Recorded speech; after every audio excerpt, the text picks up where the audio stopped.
Can tech bring James Dean back from the dead? And we have more updates on the T-Mobile Sprint merger. Stay tuned for your Daily Charge.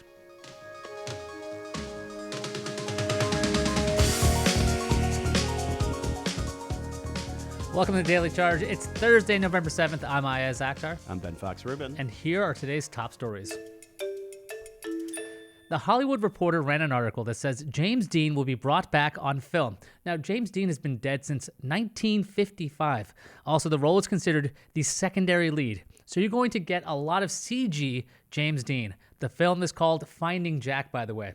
The CEO of CMG Worldwide, which represents Dean's family, said, quote, "This opens up a whole new opportunity for many of our clients who are no longer with us." Ben, just because we have this technology, should we be doing this? Is this right? Is it right? Look, we'll see if the movie is successful, because unfortunately, if it is successful, you'll see a lot of copycatting. That's how Hollywood works. That's how a lot of entertainment works. The problem that I have here from reading the Hollywood Reporter story is that they said that they spent a lot of time trying to find the right secondary lead for this part, and then determined that a CGI James Dean was their best option. I'm not buying that.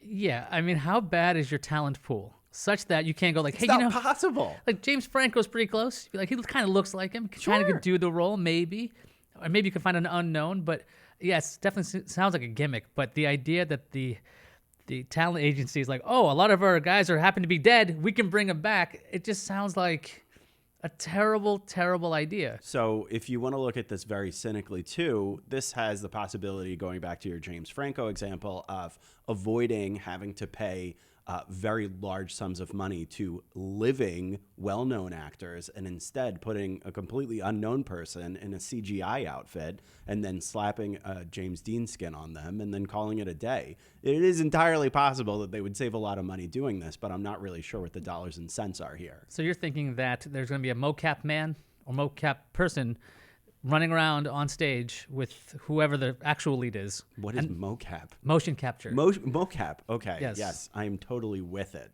Oh, yeah.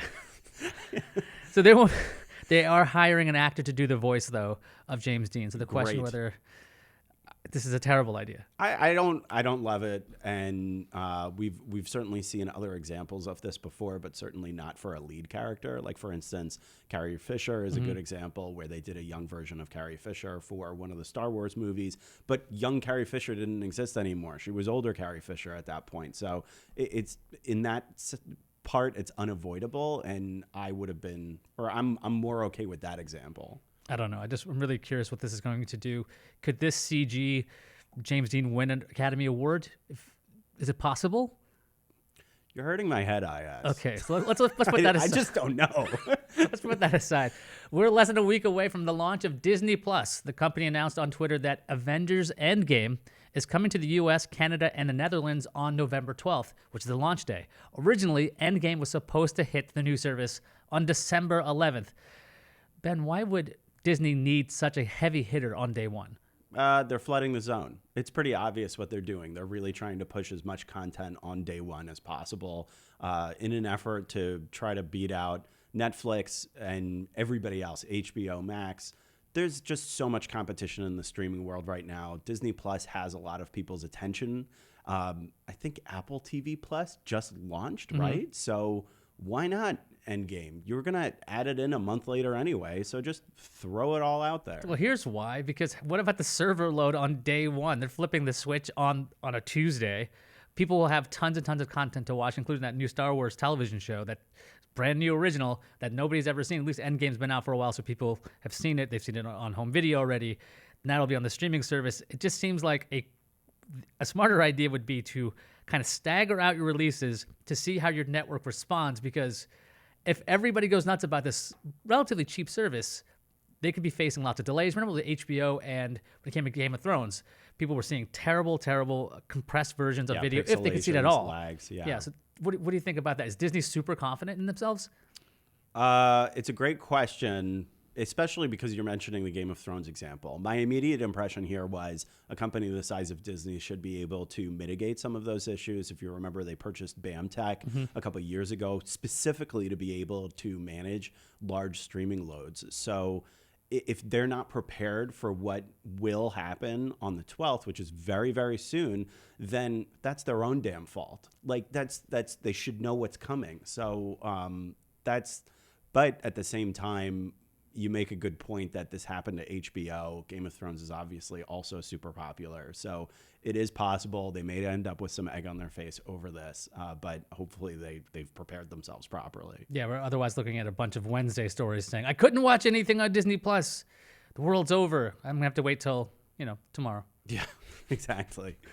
T-Mobile has 3 new programs. They're launching a $15 a month phone plan, free 5G to police, firefighters, and EMTs for the next decade, offering 10 million households with children home broadband access, a mobile hotspot, and a tablet for free. All of this sounds great, but T-Mobile says they won't do any of this unless it merges with Sprint. Now, T-Mobile has approval to merge with Sprint by the FCC and the Justice Department. Attorneys general from 15 states and Washington, D.C. are opposing the merger. Ben, do you think with all of these, like what seems to be excellent ideas, is that finally going to get these attorneys general to drop this case and T-Mobile and Sprint will finally merge? No. I feel like those attorneys general have their own specific concerns and issues relating to this plan, and they might even perceive these gimmies as problematic. It might even blow up in T-Mobile and Sprint's face in that saying, hey, these all sound like really positive things. You're going to help more low-income people. You're going to help emergency responders. Why wouldn't you do that anyway? Why are you trying to force through this deal and you're claiming that this is the only way that you're actually going to get these done? Now, T-Mobile would argue that we need Sprint's assets to be able to complete these things, but at the same time, I can kind of see the talking points from the attorneys general to kind of twist this in such a way that it's not going to sound as positive as T-Mobile wants. But T-Mobile is going to come back with the idea that T-Mobile estimates that this free 5G to police or 4G, whatever the coverage area is going to save local departments $7.7 billion. Yeah. So maybe that would be a way to twist their arms. But you're right. It just seems like a sleazy move. Like, we're going to do these great things. But you know what? Not until you let us merge with these guys who are obviously floundering. Keeping Sprint around this long, though, seems like it's like watching... I can't say that. It's like a suffering animal. It's like you got to put this thing out of its misery. Is that too dark? Obviously, it's actually pretty accurate when it comes to Sprint. Sprint is in a lot of trouble, and they really need the T-Mobile lifeline at this point. And it's important to mention that the Justice Department and the FCC have already given this approval. It's been 1.5 years since the merger was announced. So we're really getting to the point where T-Mobile is putting out its best cards at the table, and they're saying, like, can we consummate this deal or not? We really want to get this done. We're trying to do everything we possibly can. So this does kind of feel sleazy, but you have to remember the context for which we're really at the end game here. Cross reference to a previous story. Yeah, I appreciate that. That was a great callback. I was stunned in silence due to the brilliance of that. This deal has gone on for so long that T-Mobile is actually going to launch its 5G network on December 6th. Oh, so, wow. like, they're not T-Mobile Sprint or whatever new T-Mobile is going to be. They still are moving forward. So, wow, endgame. Okay, let's stop there. I should have stopped before and see what the viewers on YouTube, Twitter, and Periscope have to say. For you new fans, after we list the headlines at the top of each show and we spend a good amount of time afterwards, answering your questions and expanding further on the day's stories. It helps us really learn what our audience is more interested in when it comes to our coverage here at CNET. So if you have any burning thoughts or comments or less fiery ones, just let us know in the chat. We'll tackle as many as we can. BVG, do we have anything at the ready? Almost always. First, trivia time. I don't do this enough these days. I've got all these listed for funsies, but I never bring them up. But I'm trying to do better. Today is Marie Curie's birthday. And just as a heads up for our fellow geeks, Sunday is World Science Day for Peace and Development. It's a day to renew international commitment to the responsible use of science to benefit society. So do something scientific on Sunday. I don't know, put some vinegar and baking soda. And yeah, don't CGI James Dean into it, please. Sunday's the day to go, wait a minute, no CG James Dean. Right. That's responsible science right there. Yeah, it is. Okay, so let's cover some actual questions from our friends. Brian says the movie industry has long gone too far with computer graphics. I'm with Christopher Nolan. If you can do it with practical effects, do it with practical effects. Timothy asks, does James Dean's family have anything to say about this, and who's getting the profits from his likeness? And then Brian's follow-up was, I'm sure James Dean family is perfectly fine being paid to use his likeness. Do we know about this? Yeah, James Dean's family is behind this. So that's how this was even allowed to happen. As for the other person's comment of Nolan doing things practically, I don't know how you practically bring back James Dean, because if you do, that's going to be pretty gross. Oh, come on. I don't think that's what he was talking about. I think he was. So probably the best example of this would be Mad Max Fury Road, about doing it practically, where there was very little of the graphics involved. Like, they actually did a lot of those explosions and the acrobatics, and it looked amazing on screen because of that. So there is a very good argument to doing that, but that's just one movie, and in general, most a lot of superhero movies, or most superhero movies, are like 90% green screen, or a very large percentage of green screen. In other aspects, that obviously makes sense to do green screen, like the Lord of the Rings. They did a ton of green screen because obviously there aren't ghouls in real life that you would be able to cast. Wait, hold the phone. There's not? No. They don't have those. Not yet, anyway. Hold the phone. That's not a thing anymore, is it? It's okay. Old man shown right here. What else we got, BBG? Malarkey. If this movie is successful with the CGI likeness replica, we've already seen this well, you guys talked about Rogue One. You brought up Carrie Fisher. I thought an even more daunting example of this was probably, what's the actor's name who played Grand Moff Tarkin? Peter, help me. Anybody? I'll look it up, but I don't know. Peter Cullen. Sorry. Peter Cullen. Bringing him back for the majority of the movie and essentially having a puppeted actor have his face painted over. Okay, so that's a little different, I guess. Maybe it's not. No, I guess it really isn't, because essentially it's digital makeup, right? Mm-hmm. You know, an actor will go into makeup to be on a movie. Is this really worse when they use CG? But take aside the point that this guy should be resting in peace. I don't know. If they do this, do you think we're going to see more of these? Do we think they're going to bring back Paul Walker in the Fast and the Furious franchise? Where does it go from here? Oh, that would be like, I feel like the Fast and the Furious fans would really rebel against an idea like that. That just seems like it would be in poor taste. Maybe I'm reading the room a little wrong here, that they wouldn't, because that guy, he died more recently. Obviously. Yeah, I was thinking there's going to be a window of time where this is semi-acceptable, I think. Like, if somebody goes ahead and CGs George Washington back, we're not going to be like, oh, no, you can't do that. Right. But then again, you're going to have to be a lot more cautious as to what you're watching, because I believe the head of the agency also said that we could do historical footage of Nelson Mandela doing things. It's like, well, if you're creating these characters, you could create a bunch of video's already not trustworthy at this point with deepfakes. This full live action version of a character interacting seems a little bit creepy. As for CG makeup versus practical, if they hired a guy and they put up a bunch of plastic makeup on their face so they look like James Dean, I mean, that'd be a positive. But I don't know if they could act like James Dean. So they're going to take as much footage as they can and make this character real, as close to James Dean as possible. How would you even guess how Dean would act in this role in the first place? I don't know. Those are all good questions, which is why you could, in theory, look at it from an artistic perspective to say this is breaking some new ground. It's an interesting idea. Let's see where they go with it. But yeah, it does present a slippery slope, which we're obviously discussing. There are obviously many, many examples of historical figures that have been played by live actors many times. Like, makeup is very good in actually doing that. And the question is does it take the audience out of it any more to have them know that it's a CGI character as opposed to somebody that's wearing a lot of makeup and, plastic on their face and all sorts of things? It really goes to how well the effect is achieved, because with Tarkin, when he was facing the window and you saw this weird shadowy version of him, it looked really great. When he turns the camera, it has this uncanny valley thing. So if the CG actor is such that it takes you out of the movie, that's going to be a distraction no matter what. Right. So if it's So, even with bad makeup, same thing. And a good example of that is that you avoid the uncanny valley by doing certain things like Golem or the Planet of the Apes characters, where those are not human at all. Right. So you're just kind of taking that out of place. And obviously they've done a ton of work with that with, what is it, Andy Serkis? Yep. So this is trying to take that another step further to say, okay, we want to try to do this with humans that you know their likenesses, and it is definitely a big question mark as far as whether they would be able to pull it off, or take people out of the scene and make them feel like uncomfortable about it. This is obviously not a new concept, but we're definitely seeing it pop up more frequently with the Jurassic Park question that you kind of floored earlier. It's like, just because they could doesn't mean they should.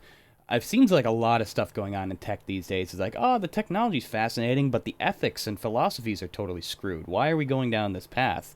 Let's go ahead and reference, too, Superman Returns was another example of this. Maybe the earliest, because they brought back Brandau and used original recycled footage and then manipulated it. So it's a little different, but it's still like, there's something very different about framing a movie starring a person who isn't alive, who can't collect a paycheck. It's another thing if it's kind of a meta commentary. So, like, are they making a period piece and they want an actor to come in and portray like a pseudo documentary thing where they're representing the actor themselves as a human being in that period? You know what I'm saying? Like, if they did Once Upon a Time in Hollywood and they got the guy to play Bruce Lee, but they like CG painted a real Bruce Lee over his face, that would be a different approach to this. But if they're just doing a movie, it's like, and it stars a guy who's been dead for 40 years. Is that really the right way to go about this? I don't know. That's it, the whole thing's kind of tweaking me out, and I think it's tweaking a bunch of people out. Yeah.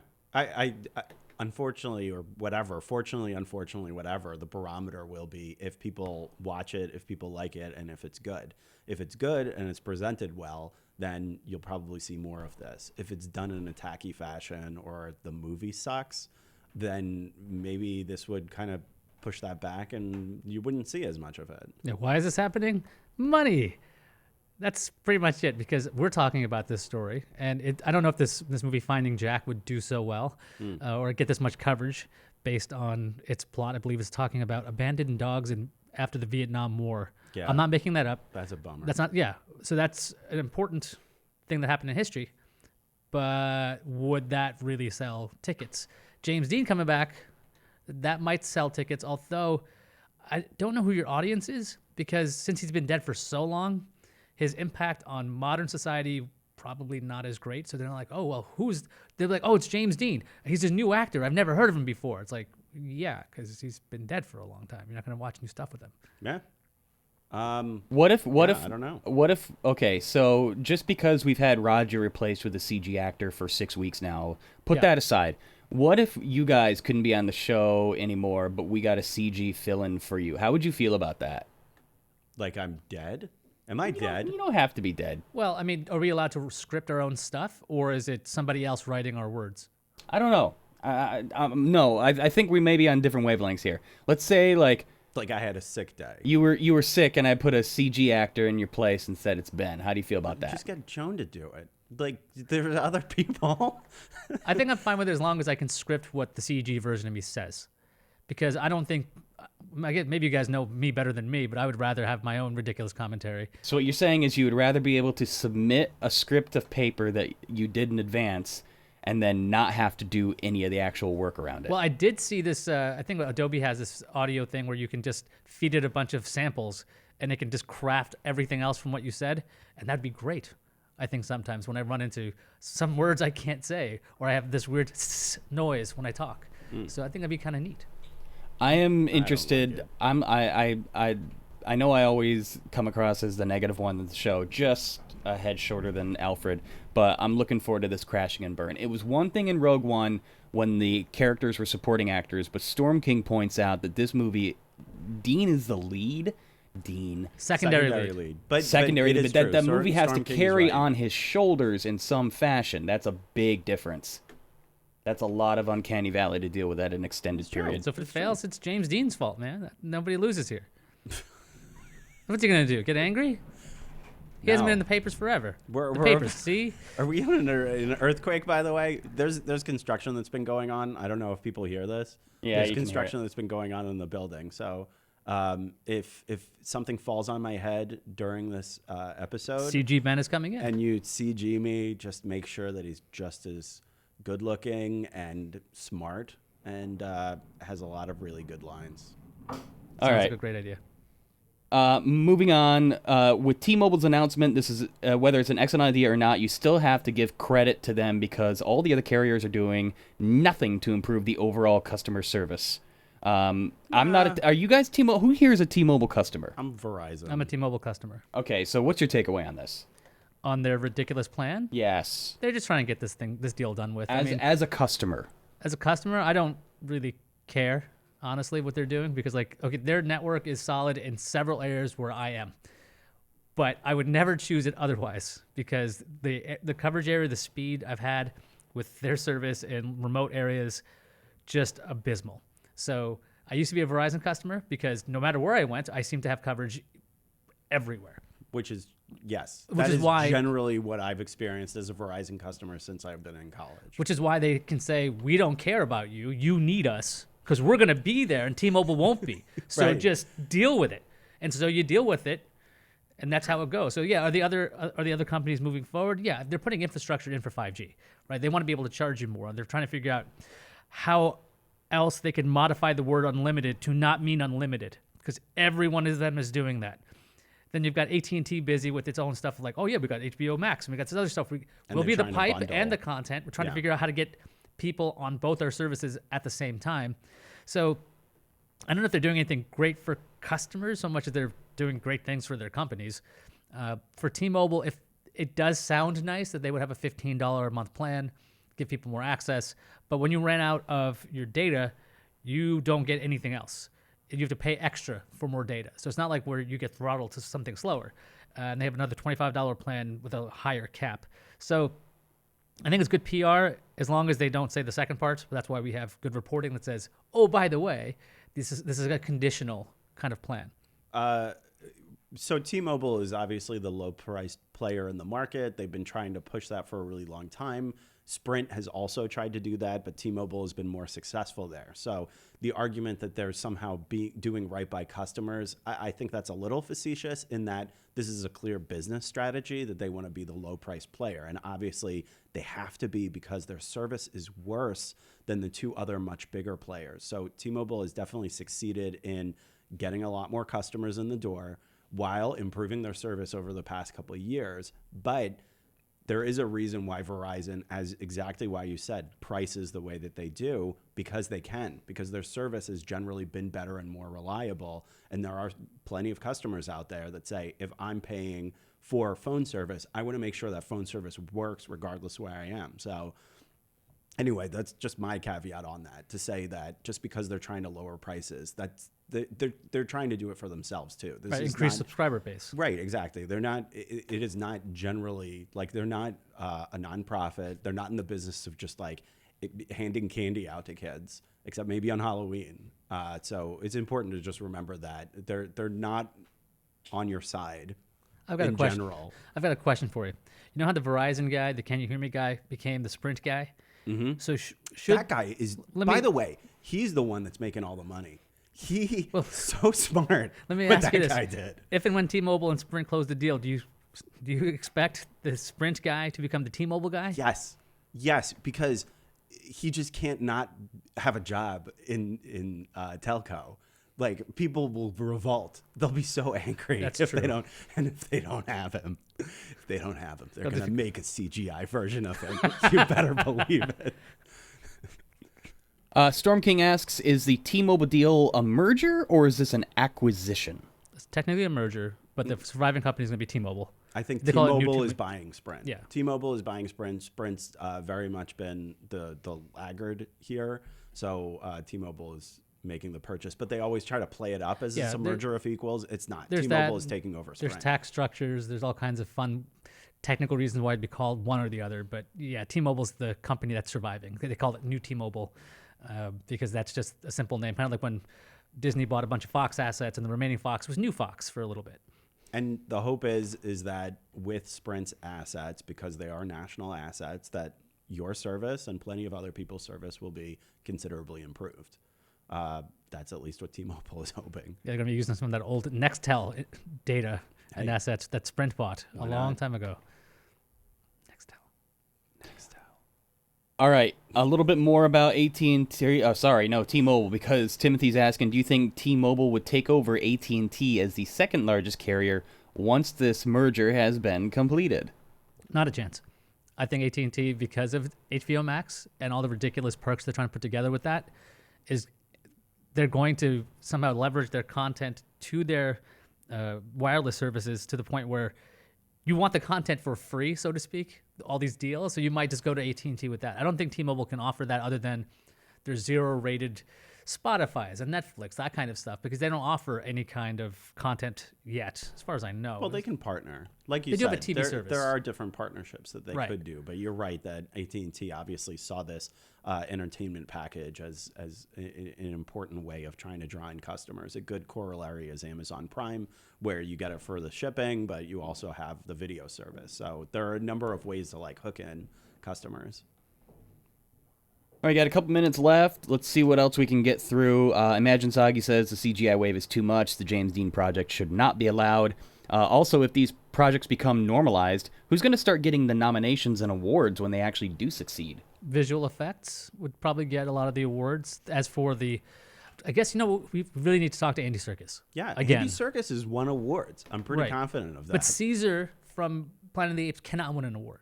But didn't Andy Serkis can. Yeah. Right. I mean, like, Andy Serkis is an actual person. He did the facial whatnot. Right. So as long as you have the actor in the role with all those dots on their face, so they can actually emote, as opposed to what's being animated. So there's really a fine line there. So Andy Serkis would be the expert on how to get nominated. There is precedent for weird nominations. So Charlie Kaufman and his identical twin brother, who doesn't exist, were nominated, and I think they won for original screenplay for adaptation. Please look this up. But Charlie Kaufman made up he made up his identical twin, which, they were both played by Nick Cage in adaptation. And so it's not like Hollywood hasn't done weird things before. Ayaz is going to look this up to see if I'm even close to You right told on me this. to. Thank you very much. It just seems weird. I know we just keep kind of harping back to it. We don't really have anything progressive to say about it. But, I mean, okay, so let's do some pros and cons. Cons, for every performance, now you're going to need to at least double the amount of people that are going to need to go into that workload. It's one thing for one actor to show up and get makeup done. It's another thing for an actor to show up and have to have a technician on site, equip them with mocap, and then have a team of artists go ahead and paint over them. So it's like, okay, that's jobs. Jobs are good. Does this open up a whole new market for an acting platform? If somebody's interested in getting into Hollywood but is maybe anxious about showing their face, is this a whole new thing that's somewhere between on-screen acting and voice acting, where they know that their identity is concealed and they thrive for a career in impersonation, like really, really talented impersonations and impressions? I'm still trying to wrap my head around it. Man. So basically, it's like an acting stuntman.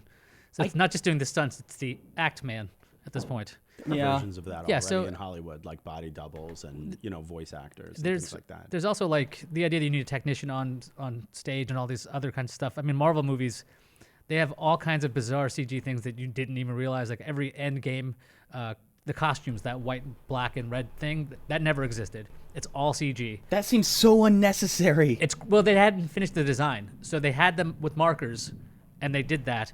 They also smooth out like actual practical suits. Any wrinkles are taken out. So if you see like a weird Spider-Man, sometimes that's the case. Or like Captain Marvel's hair is brought in because they didn't know what her hair was going to look like.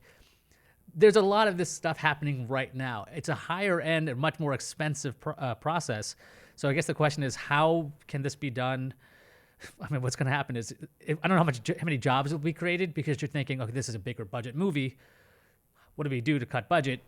Fewer people. So maybe we hire one actor. I mean, I really look back to the bygone era when Christopher Reeves learned to shoot lasers out of his eyes and blow air really good, like to freeze things. Yes. So that he That could was do a training. good Superman. That was method acting, and I like that. It was not an easy. It took a heavy toll on him. That's right. There are instances where I could see this of value, like in the Harry Potter series when the actor who played Dumbledore passed away before the end of the filming. Granted, the other actor they got to come in and portray Dumbledore was wonderful, but it would have been nice for the sake of continuity, so I guess I could see the benefits in something like that. But do we know, are there companies or software developers that are really kind of ingrained in this? Do we know anybody who's actively, like, is this a new market, I guess?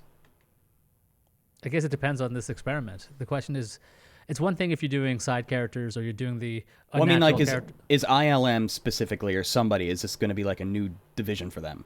I mean, they already did it with Tarkin, right? So They've done elements of this before. It really also depends on how much reference footage you have as well. Because if you want to have something look as realistic as possible, you need a lot of footage. It's one of the reasons why a lot of these deep fakes they would use, like the president, because there's tons and tons of footage of this person, so it's easier to map that person's face onto something else.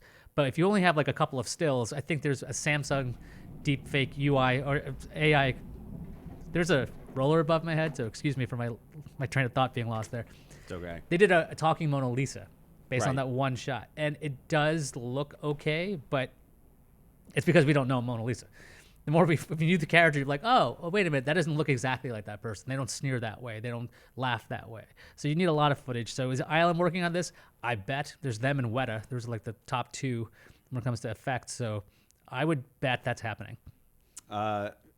So we talk a lot about deep fakes on this show and how much better they've gotten. The problem is that from my appreciation of them, they're still very much in the uncanny valley. I see this stuff pop up on my Twitter feed sometimes where people are like, oh my God, look at this. This is an incredible deep fake of, like the Mona Lisa or some other important piece of artwork or, President Obama.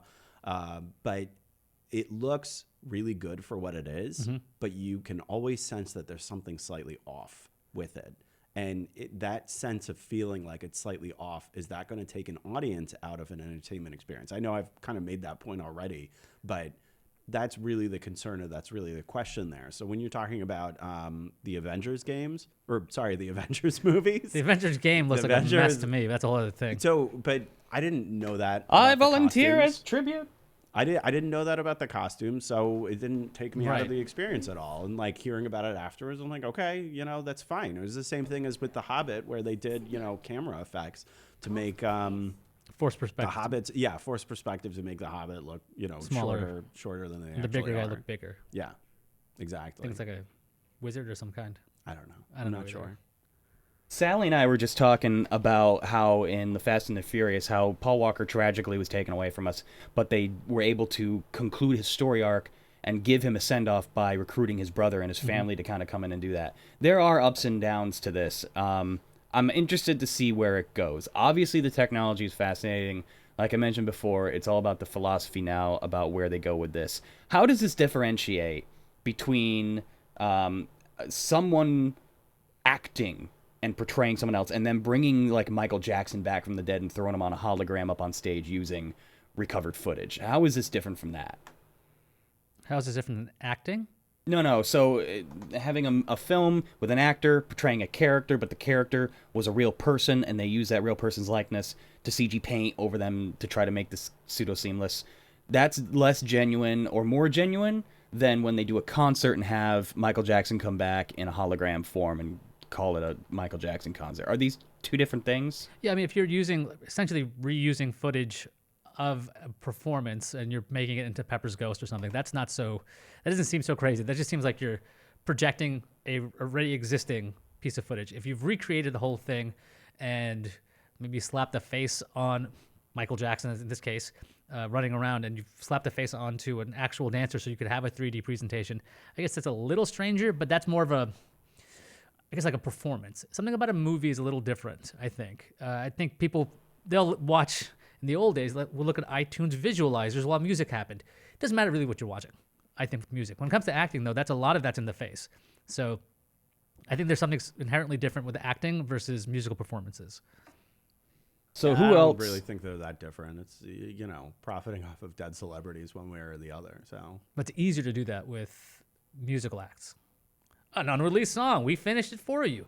That's the other thing with Paul Walker. At least he was in the middle of shooting that thing. Same thing with Brandon Lee with The Crow. I think it's okay to use or reuse footage within the movie the actor was finishing off versus, okay, this actor's never been in this movie, and let's bring him in. That I think is really the strange part. right, and yes, it's that kind of line that we're discussing here. That's a good way of putting it. Sounds like great ammunition for a Scooby-Doo reboot. That being said, God. mind you, I'm actually Jeff Bakalar right now. This is all effects. You've been bamboozled. We have to get going. It's been a great week, everybody. Thank you for joining us. But before we go, who do we think they're going to try to bring back next? It's a morbid question, but we had to ask it. Who's next after this? Oh, you're asking us? Yep, You're I am asking us. asking you. James Dean made kind of sense because like that's one of the most iconic actors in the history of Hollywood. But who else would they try to Frank do? Sinatra. I'm trying to think of like B. who's- Arthur. B. Arthur? Is she dead? She's been dead. She's been dead. Yeah. That is so sad. I gotta bring her back for a Golden Girls reunion. We need to bring back B. Arthur and the lady who played Blanche and Estelle Getty, so Betty White can say her last goodbyes. Okay. Actually, I don't hate that idea. I would watch now that. you like the idea. You've No, been I creeped just- out about it this whole time. No, I would just watch more Golden You're like, Girls. actually, Golden Girls, I'll make an exception. All right. Thanks again, everyone. Have a great weekend. We'll see you on Monday. Ayaz, you can go ahead and take us out of Yeah, here. you there. Don't you forget to subscribe and ring the bell so you can join us here live weekday mornings, not including Friday. And if you have the chance, you can take a peek at the links below to learn more about today's topics. And you know what? You should feel free to subscribe to our audio podcasts. For the Daily Charge, I'm Ayaz Akhtar. I'm Ben Fox Rubin. Thanks for joining us.